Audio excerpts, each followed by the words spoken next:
Your Honor, I swear I wasn't there that day. The driver's voice trembled. Judge Caprio's eyes narrowed. Papers shuffled. Silence. You weren't there? No, Your Honor. I was at work. The judge leaned forward. Show me your work schedule. Hands fumbling. Sweat forming. Papers dropped. The gallery held its breath. Your Honor, I don't have it with me. What Judge Caprio said next would expose the biggest lie he'd heard all year. This driver thought he could fool one of America's most beloved judges with a simple excuse. He didn't know that Judge Frank Caprio had spent 40 years in the courtroom spotting lies from a mile away. And what was about to happen would teach him, and millions watching online, an unforgettable lesson about honesty, consequences, and the kind of justice that actually changes lives. The courtroom was Providence Municipal Court, Rhode Island. A place where parking tickets and traffic violations are handled daily. But under Judge Frank Caprio, it had become something more, a classroom for life lessons, a stage for human compassion, and occasionally, a courtroom where lies came crashing down. The defendant, Michael Richardson, stood at the podium looking nervous. In his late 30s, wearing a wrinkled button-down shirt, he fidgeted with the citation in his hands. The charge, parking in a handicapped zone without proper credentials. The fine, $250. Simple case. Or so it seemed. Mr. Richardson, Judge Caprio began, his Rhode Island accent warm but commanding. Tell me what happened on the day in question. April 15th. Michael cleared his throat. Your Honor, I wasn't even in downtown Providence that day. I was at work. I work at a warehouse in Cranston. I think someone stole my plates and used them. But Judge Caprio had already noticed something that would unravel the entire story. The judge picked up the citation, studying it carefully through his reading glasses. His decades of experience had taught him to read between the lines, to notice the details others missed. Mr. Richardson, this citation was issued at 2:47 p.m. You're telling me you were at work in Cranston at that time? Yes, Your Honor. Absolutely. And you believe someone stole your license plates and parked in downtown Providence, in a handicapped spot, at that exact time? Yes, sir. It's the only explanation. Judge Caprio set down the citation and leaned back in his chair, fingers steepled. The gallery was silent, sensing something was about to happen. Mr. Richardson, do you know what's interesting about this citation? Michael's face showed confusion. No, Your Honor. The parking enforcement officer who issued this ticket didn't just write down your license plate. He also noted the make, model, and color of your vehicle. And he added something else. The judge paused, letting the tension build. He wrote that the driver was sitting in the vehicle, eating lunch. The color drained from Michael's face. Now, Mr. Richardson, if someone had stolen your plates, as you claim, they would have had to steal your entire car. Your 2015 blue Honda Civic. And coincidentally, this thief would have decided to park in a handicapped spot and eat lunch at exactly 2:47 p.m. on April 15th. Michael's mouth opened, but no words came out. But here's what really caught my attention. Judge Caprio continued, his voice still calm but now carrying an edge of disappointment. The officer noted that when he approached the vehicle, the driver, who was eating a sandwich from the deli across the street, tried to quickly start the car and leave. The officer had to ask him 3 times to turn off the engine. The courtroom was so quiet you could hear people breathing. Nobody expected what Judge Caprio did next. Instead of erupting in anger, the judge's expression softened. He removed his glasses and looked directly at Michael with those wise, experienced eyes that had seen thousands of cases, thousands of people, thousands of mistakes. Mr. Richardson, I've been doing this job for over 40 years. I've heard every excuse imaginable. Some creative, some desperate, some heartbreaking. But do you know what bothers me most? It's not the parking violation. It's not even the lie you just told me. Michael looked down, unable to meet the judge's gaze. What bothers me is that you thought so little of this court, of this process, of yourself, that you would come here and waste everyone's time with a story that insults our intelligence. Subscribe now and comment what you think Judge Caprio should do, because this case is about to take a turn nobody saw coming. The judge opened the court file and pulled out another document. Mr. Richardson, when you registered for this hearing, you provided your employment information. You work at Riverside Warehouse in Cranston, correct? Yes, Your Honor. Michael whispered. I took the liberty of calling your employer this morning. Judge Caprio's voice remained even but firm. They confirmed you requested a half-day off on April 15th. You clocked out at 1:30 p.m. Which means at 2:47 p.m., you were not at work, as you claimed under oath. Michael's shoulders slumped. So now we have a parking violation, a false statement to the court, and perjury. That's 3 offenses instead of 1. All because you thought you could talk your way out of a $250 ticket. The bailiff shifted uncomfortably. The clerk stopped typing. Everyone waited to see how Judge Caprio would respond to being lied to so brazenly. But what nobody in that courtroom knew was that Judge Caprio had already decided this would be a teaching moment, not just a punishment. Mr. Richardson, look at me, the judge said, his tone shifting from stern to almost paternal. Michael slowly raised his eyes. I want you to understand something. This isn't just about a parking ticket anymore. This is about who you are as a person. Every time you make a choice, to tell the truth or to lie, to take responsibility or to make excuses, you're deciding what kind of man you want to be. The judge paused, letting his words sink in. You parked in a handicapped spot. Maybe you were just running in for a quick lunch. Maybe you thought it wouldn't matter. But that spot is reserved for people who genuinely need it. Someone in a wheelchair. Someone who can't walk long distances. Someone's grandmother. Someone's disabled veteran father. The weight of those words hung in the air like a verdict. And when you got caught, instead of being a man and saying yes, I made a mistake, I'm sorry, you chose to lie. To me. To this court. To yourself. Michael's eyes were now glistening with tears. Your Honor, He started, but Judge Caprio held up his hand. I'm not finished. Because here's what I want you to understand. I could throw the book at you right now. I could fine you for the parking violation, hold you in contempt for lying to the court, and refer you to the prosecutor for perjury charges. That's within my power. The tension in the courtroom was palpable. But I'm not going to do that. Everyone in the courtroom, including Michael, looked stunned. Judge Caprio leaned forward, his expression serious but compassionate. I'm going to give you a choice, Mr. Richardson. A choice that will determine not just the outcome of this case, but potentially the direction of your life. Michael waited, hardly daring to breathe. Option 1.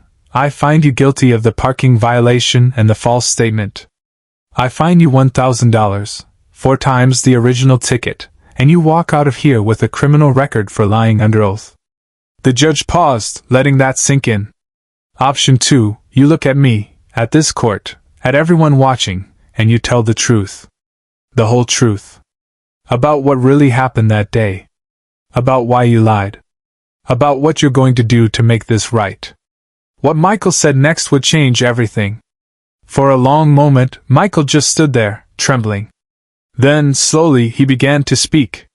Your Honor, I parked in the handicapped spot because I was late getting back to work and I didn't want to walk from the regular parking area. It was raining, and I had just bought lunch, and I thought it wouldn't matter. Just 5 minutes. His voice cracked. But then the officer came, and I panicked.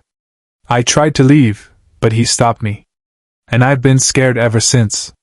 Scared of the fine, scared of my wife finding out, scared of looking like a failure. Tears were now streaming down his face. And when I came here today, I was still scared. So scared that I convinced myself that if I just told a good enough story, I could make this all go away. But standing here now, lying to you, lying to everyone, I've never felt more like a failure than I do right now. Judge Caprio nodded slowly, his expression unchanged but his eyes showing understanding. Mr. Richardson, do you know why I gave you that choice? No, Your Honor. Because I wanted to see if you were the kind of man who could admit when he's wrong. If you were the kind of man who could look at his mistakes and choose to be better. The judge picked up his gavel, but didn't strike it. Here's what's going to happen. I'm going to fine you the original $250 for the parking violation. But I'm also going to require you to do something else. Michael braced himself. I want you to spend 8 hours volunteering at a disability services center here in Providence. I want you to meet the people who actually need those handicapped spots. I want you to understand why they exist. And I want you to see firsthand the difference between people who make excuses and people who show courage every single day despite their challenges. The courtroom remained silent, but something had shifted. And Mr. Richardson? Judge Caprio's voice softened further. I want you to take your wife and tell her exactly what happened. Not because I'm ordering you to, but because a real man doesn't hide his mistakes from the people he loves. He owns them. He learns from them. He becomes better because of them. Michael was openly crying now, but they were different tears. Not tears of fear, but tears of relief, of shame, of gratitude. Thank you, Your Honor. I promise I'll. Don't promise me anything. The judge interrupted gently. Promises are just words. Show me through your actions. Show your wife through your actions. Show yourself through your actions. Judge Caprio struck his gavel once. Case resolved. Mr. Richardson, I hope I never see you in this courtroom again. But if I do, I hope it's because you're here volunteering, not because you made another mistake.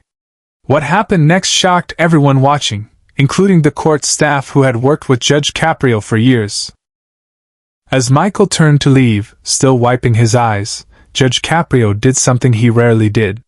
He stood up from the bench. Mr. Richardson, one more thing. Michael turned back, terrified that the judge had changed his mind. Judge Caprio walked down from the bench, removing his robe as he did. He approached Michael, and in front of the entire courtroom, he extended his hand. I believe in second chances, the judge said quietly. I believe people can change. I believe you can be better than your worst moment. Don't prove me wrong. Michael shook the judge's hand, barely able to speak through his emotions. I won't, Your Honor. I swear I won't. The impact of this moment would extend far beyond the courtroom walls. As Michael left the courtroom, visibly changed, the gallery remained silent. Some were crying. Others were smiling. All of them had witnessed something rare in the justice system, true justice combined with genuine compassion. The video of the case, like so many of Judge Caprio's hearings, would later be posted online. Within hours, it had hundreds of thousands of views. Within days, millions. Comments poured in from around the world. This is what a real judge looks like. He didn't just punish him. He taught him. I wish every courtroom had someone like Judge Caprio. But the story didn't end there. 3 months later, Michael Richardson returned to the courtroom. But this time, he wasn't there for a violation. He was there to show Judge Caprio something. Your Honor, I hope you don't mind, Michael said, approaching the bench with a folder in hand. I wanted to show you this. Inside the folder were certificates of completion from the Disability Services Center, letters of recommendation from the staff there, and photographs of Michael volunteering, helping people in wheelchairs, assisting with physical therapy sessions, organizing accessibility awareness events. I did more than the 8 hours you required, Michael explained. I've been volunteering every Saturday for the past 3 months. It changed my life, Your Honor. Meeting those people, hearing their stories, seeing their courage, it made me realize how small my problems really were. Judge Caprio smiled, one of those rare genuine smiles that made his whole face light up. Mr. Richardson, this is exactly what I hoped would happen. You didn't just pay your fine. You paid attention. You learned. You grew. There's something else, Michael continued. I told my wife everything, like you said. She was disappointed at first, but she told me she was proud that I finally told the truth. And we've been talking more honestly about everything now. Our marriage is better. I'm better. The judge nodded approvingly. That's what happens when you face your mistakes instead of running from them. You become stronger. You become real. The lesson had come full circle. Before Michael left, Judge Caprio had one final piece of wisdom to share. Mr. Richardson, I want you to remember this day. Not the day you lied and got caught, but the day you chose to change. Because that's what separates people who make mistakes from people who become their mistakes. The choice to change. Share this video if you believe in second chances and comment what Judge Caprio's approach taught you about justice and compassion. As Michael walked out of the courtroom for the final time, Judge Caprio returned to the bench. There were other cases waiting. Other people who needed justice, compassion, and sometimes, a hard lesson wrapped in kindness. But for everyone who had witnessed this case, in person or online, the message was clear: true justice isn't just about punishment. It's about transformation. It's about seeing the humanity in people, even when they're at their worst. It's about giving them a chance to be better, while making sure they understand the weight of their choices. Judge Frank Caprio had exposed Michael Richardson's lie. But more importantly, he had exposed the truth, that people can change, that mistakes don't define us, and that sometimes the most powerful thing a person in authority can do is show both strength and mercy. The gavel struck one more time that day, closing another case. But the lesson it had taught would echo far beyond that Providence courtroom, reaching millions of people who watched the video, commented on it, shared it, and maybe, just maybe, thought a little differently about justice, honesty, and second chances. Because that's what Judge Frank Caprio does. He doesn't just enforce the law. He reminds us all what it means to be human. Years later, the impact of that single case would still be felt throughout the justice system. Law schools across America began studying Judge Caprio's approach. Harvard Law added his cases to their curriculum on restorative justice in practice. Students analyzed how he balanced accountability with compassion, how he turned punishment into education. In Providence, Michael Richardson had become a different man entirely. 5 years after his case, he was still volunteering at the Disability Services Center. He had become their volunteer coordinator, organizing events and sharing his story with anyone who would listen. I tell people about the day Judge Caprio caught me in a lie. Michael would say. Not because I'm proud of lying, but because I'm proud of what happened after. He could have destroyed me. Instead, he rebuilt me. His wife, Sarah, often accompanied him to the center. That day changed our entire family. She told other volunteers. When Michael finally told me the truth, it hurt. But it opened a door. We started being honest about everything. Our marriage is stronger now than it's ever been. The ripple effects extended far beyond one family. Other judges began adopting similar approaches. In Boston, a judge started requiring traffic violators to volunteer at organizations related to their offense. In Chicago, a family court judge began offering the choice between fines and community service with educational components. The Disability Services Center where Michael volunteered saw donations increase by 300% after the video went viral. Volunteers tripled. The center established a second chance program for people referred by courts. Hundreds went through it, many staying on as volunteers long after their required hours. 10 years after the case, Michael Richardson returned to the courtroom one final time. This time, he brought his teenage daughter Emma. Your Honor, Michael said, I wanted Emma to meet you. I've told her about what happened that day, about how you changed my life. I wanted her to meet the man who taught me that our mistakes don't have to define us, but our response to them always will. Judge Caprio smiled, stepping down to shake Emma's hand. Your father made a mistake. But more importantly, he made a choice. He chose to be honest, to change, to be better. That's what defined him. Emma looked at her father with pride. He tells that story to everyone. Sometimes I get embarrassed, but mostly I'm just proud that he's brave enough to talk about his mistakes. That's exactly right, Emma, the judge said.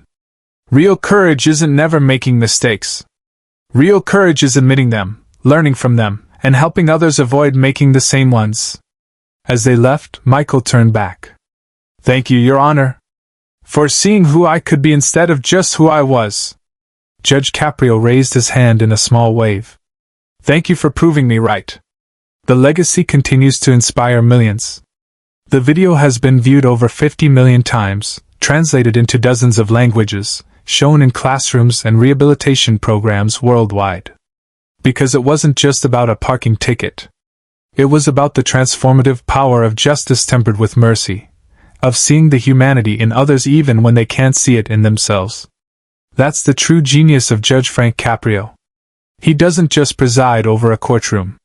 He presides over moments of truth, opportunities for growth, chances for redemption.